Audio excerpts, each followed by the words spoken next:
6 महीने सरकार को मौका देते हैं, उसके बाद बिहार बदलने की जरूरत होगी। और आप बोले थे कि आश्रम में रहने, बिल्कुल 6 महीने मैंने कहा था 20 नवंबर को, जैसा कि आपको याद होगा, शपथ ग्रहण इस सरकार का, नई सरकार का 20 नवंबर को हुआ था। और उस समय हम लोगों ने जनसुराज की ओर से कहा था कि 6 महीने हम लोग इस सरकार को समय देंगे कि जिस बदलाव की आशा अपेक्षा बिहार की जनता रखती है वो बदलाव हो। अगर नहीं होगा तो बिहार की जनता की आवाज़ बनकर उनके साथ जनसुराज के लोग खड़े होंगे। आज 20 तारीख है, 20 तारीख मतलब 6 महीने हो गए। तो मैं कल रात में ही अपना जो मेरा निवास स्थान था उसको छोड़कर पटना IIT के बगल में जो जनसुराज का नया बिहार नवनिर्माण आश्रम बना है, मैं वहाँ पर शिफ्ट कर गया हूँ। अब जब तक बिहार में बदलाव न हो, अगला चुनाव न हो, जनसुराज की व्यवस्था न बन जाए, तब तक वहीं पर रहेंगे। वहीं से जनसुराज का संचालन, जनसुराज के कार्यक्रमों का संचालन होगा।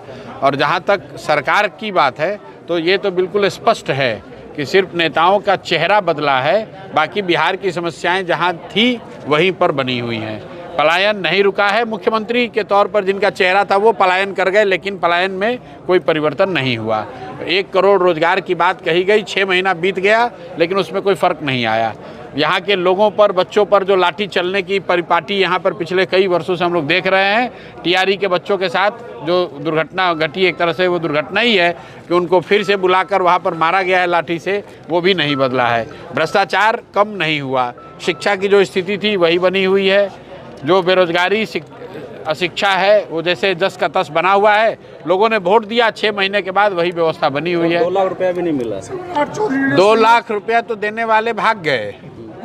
जिन्होंने कहा कि मैं 2 लाख रुपए दूंगा वो तो खुद पलायन कर गए, अपने बच्चे को नेता बना दिया।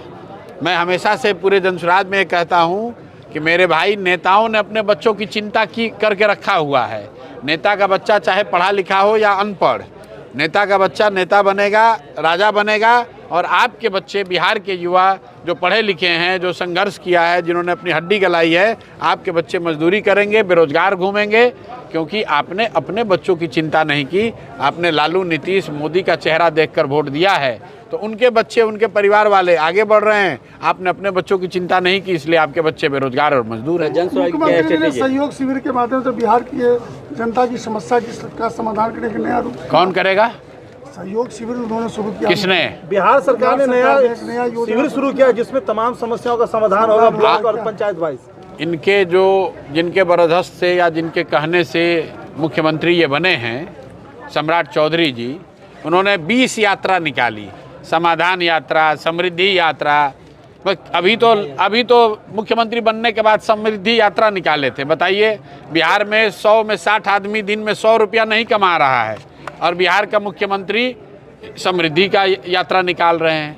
बिहार का ज़्यादातर युवा बेरोजगार मजदूरी कर रहा है 10-12 हज़ार रुपये के लिए, और बिहार के नेता समृद्धि की यात्रा निकाल रहे हैं। किसकी समृद्धि? समृद्धि यहाँ के नेताओं की समृद्धि हुई है, उन्होंने पैसा कमाया है। यहाँ के अफसरों ने लूटपाट करके समृद्धि बनाई है। बिहार के अफसर इतना पैसे समृद्ध हो गए हैं कि आपके, हमारे बच्चों का जो पैसा लूटा है इन लोगों ने, आपको मैं बता रहा हूँ कैमरे पर, बिहार के बड़े अफसर पटना, दिल्ली में घर जमीन नहीं खरीद रहे हैं, ऑस्ट्रेलिया में, इंग्लैंड में प्रॉपर्टी हासिल कर रहे हैं। तो समृद्धि तो यहाँ के नेताओं का हुआ है, समृद्धि शराब बालू माफिया का हुआ है, समृद्धि बिहार के अफसरों का हुआ है। बिहार के सामान्य लोगों की तो कोई समृद्धि हुई नहीं है। तो ऐसी यात्राओं का और ऐसे जनता दरबार का कोई फ़ायदा नहीं है। 20-25 साल से जनता देख रही है। बिहार आज से 20 साल पहले भी देश का सबसे गरीब और पिछड़ा राज्य था, और आज भी देश का सबसे गरीब और पिछड़ा राज्य ही है।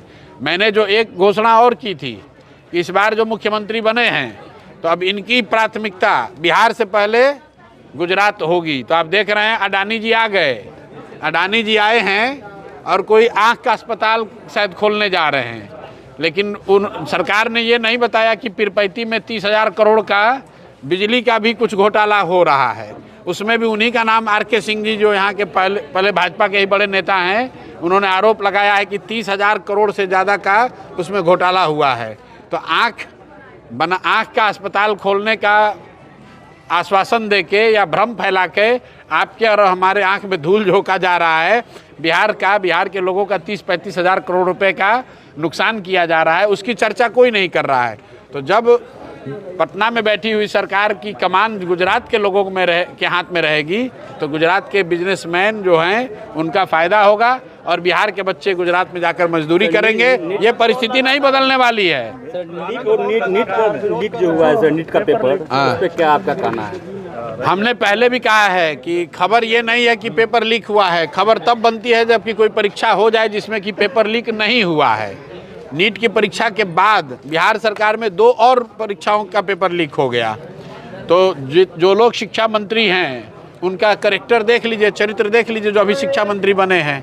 इससे पहले जो शिक्षा मंत्री थे उन्हीं के साथ जो नीट का जो उससे पहले जो पेपर लीक हुआ था, पेपर लीक करने वाला आदमी उन्हीं के साथ उसका फोटो आ रहा है। तो जो चोरी करने वाले लोग हैं उन्हीं के हाथ में जनता ने तिजोरी का चाबी दिया है तो चोरी तो होगी ही और पेपर लीक नहीं रुकेगा। मैं आपको ये भी बता देता हूँ, पेपर लीक नहीं रुकेगा, बिहार में भ्रष्टाचार कम नहीं होगा, चाहे जो सरकार दावा कर ले। यहाँ के बच्चों को रोजगार नहीं मिल सकता है और यहाँ के लोगों को 1 करोड़ से ज़्यादा लोगों को जाकर गुजरात, तमिलनाडु, दिल्ली में पलायन करना पड़ेगा, मजदूरी करनी पड़ेगी। ऐसा इसलिए क्योंकि बिहार के लोगों ने अपने बच्चों के पढ़ाई के लिए वोट नहीं किया, बिहार के लोगों ने अपने बच्चों के रोजगार के लिए वोट नहीं किया। आपने 10,000 रुपया में अपना वोट बेचा है, तो जब 10,000 रुपया में वोट बेचिएगा तो पेट्रोल डीजल पे 10 रुपया लीटर ज़्यादा देना पड़ेगा। अभी खेती किसानी का समय आ रहा है, आप देखिएगा कि खाद के लिए इस बार कितना हाहाकार मचता है।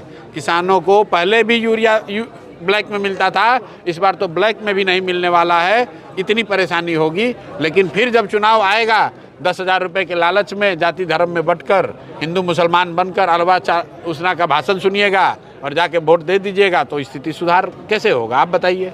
सर, नेताओं की जो अंतिम नेताओं की जो फैसिलिटी के बारे में है, आपका जनस्वराज का क्या स्ट्रेटेजी है? नेताओं को जो फैसिलिटी मिलता है, जो पेंशन मिलता है, जनस्वराज का क्या स्ट्रेटेजी? भैया पेंशन की चिंता बाद में कीजिएगा, नेताजी लोग को जो सुरक्षा मिला हुआ है, खाली सुरक्षा का खर्च आप जोड़ लीजिए। अकेले जो मैं आपको बता रहा हूँ मेरे भाई, अभी यहाँ के जो मुख्यमंत्री हैं, आपने शायद खबर पर ध्यान नहीं दिया, बिहार जो देश का सबसे गरीब राज्य है, मुझे लगता है कि बिहार के जो मुख्यमंत्री का बंगला है वो पूरे देश का सबसे बड़ा बंगला है। वो पहले से ही बड़ा था, उसमें एक और बंगले को देश रत्न मार्ग में जो एक और बंगला था डिप्टी सीएम का, उसको भी मर्ज कर दिया। बताइए, एक आदमी को रहने के लिए 25 एकड़ ज़मीन भी कम पड़ रही है और ये उस राज्य के मुख्यमंत्री के घर की बात हो रही है जिस राज्य में 1 करोड़ से ज़्यादा बच्चे 10,000 रुपये के लिए जाकर बॉम्बे, दिल्ली, गुजरात के छोटे छोटे कमरों में 5-5, 6-6 लड़के रह रहे हैं। उस राज्य का मुख्यमंत्री 25 एकड़ के बंगले में रहता है और उसको वो कम पड़ रहा है, तो एक दूसरा बंगला भी उसमें मिला लिया है। जाके खबर देख लीजिएगा, आप लोग चलाए नहीं हैं। एक अने मार्ग जो पहले से 20 एकड़ से ज़्यादा का बंगला था मुख्यमंत्री का, उसमें देश रत्न मार्ग को भी मिला दिया गया उस बंगले को, क्योंकि उनको और बड़ा बंगला चाहिए। तो मेरे भाई, जाति धर्म पर वोट दोगे, पेंशन से क्या होगा? उस बंगले के गार्डन का जो रख रखाव का खर्चा है उसी में सारा पेंशन पूरा हो जाएगा।